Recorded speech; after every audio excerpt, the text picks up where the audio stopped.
Especially میں اپنے نوجوانوں کے لیے ٹاپک لاتا ہوں جو گھر میں پڑے ہوئے اپنے ماں باپ سے کہتے ہیں کیا کرے کو کام ہی نہیں ہے، کیا کرے کو کام ہی نہیں ہے، بڑے ہو گئے پھر بھی ماں باپ پر ڈپینڈ کر کے بیٹھے ہوئے ہیں اور والد کچھ کر دیں گے، والد کچھ کر دیں گے۔ ایک ایج آتی ہے میرے نوجوانوں، ایک ایج آتی ہے کہ اس کے بعد ماں باپ کو اس بات کی امید دلا دی جاتی ہے کہ آج کے بعد آپ کو ہمارے لیے کچھ کرنے کی ضرورت نہیں ہے، آج کے بعد یہ وہ ڈیڈ لائن ہو گئی، آج کے بعد جب بھی کریں گے ہم ہی آپ کے لیے کریں گے۔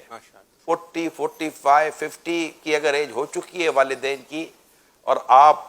22 22 23 25 تک پہنچ گئے، میں بہت زیادہ کیلکولیشن کے ساتھ آپ سے ڈسکس کر رہا ہوں، اور ان کیس کیا اگر آپ میرڈ بھی ہو چکے ہیں، شادی شدہ ہو چکے ہیں، تو کائنڈلی اب والدین کو کمفرٹ زون میں لے جائیں، ہاتھ پکڑ کے لے جائیں کہ یہ اب آپ کا کمفرٹ زون ہے، یہ اب آپ آرام دہ ہیں، اب آپ رہیں، دیر از نو اینی ایشو۔ الحمدللہ اب ہم بڑے ہو چکے ہیں، ہم خود ایک فیملی ممبر ہیں، ہم خود ایک میرڈ ہیں، آپ نے ہمارے لیے بہت کچھ کر دیا، پڑھایا لکھایا، ہنر سکھایا، جو کچھ کہ آپ نے کر لیا۔ ناؤ وی آر 25، ہم لوگ ابھی 25 سال کے ہو چکے ہیں، ہمارے بچے ہیں، اب ہم ہیں اور ہمارے والدین ہیں۔ اب کوئی ایسی گھڑی آپ نہیں آئے گی انشاءاللہ کہ آپ پر ہم بوجھ بنیں، انشاءاللہ آپ پر اگر خدا نہ خواستہ کوئی پریشانی آئی تو وہ بوجھ اٹھانے والی آپ کی اولاد ہوگی۔ ایسی خوبصورت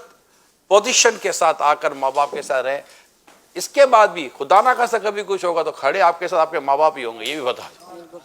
یاد رکھیے گا، دوست پیٹھ کرے گا، باپ کبھی پیٹھ نہیں کرے گا، یہ یاد رکھیے گا۔ اگر دوست سے مدد بھی کی نا تو کل جتا کر واپس لے گا، لیکن ماں باپ کبھی جتاتے نہیں ہیں۔ اگر ماں باپ نے جس دن جتا دیا اور وصولی پر آ گئے نا تو پہلے دن کی پہلے گھنٹے سے لے کر اب تک کی تمام تر سانسوں کی اگر انہوں نے قیمت وصول کرنی شروع کر دی نا، خود کو نہیں اپنی نسلوں کو بیچ کر بھی ان کی قیمت ادا نہیں کی جا سکتی، ورنہ ماں باپ ایسا کرتے، سمجھا رہا ہوں۔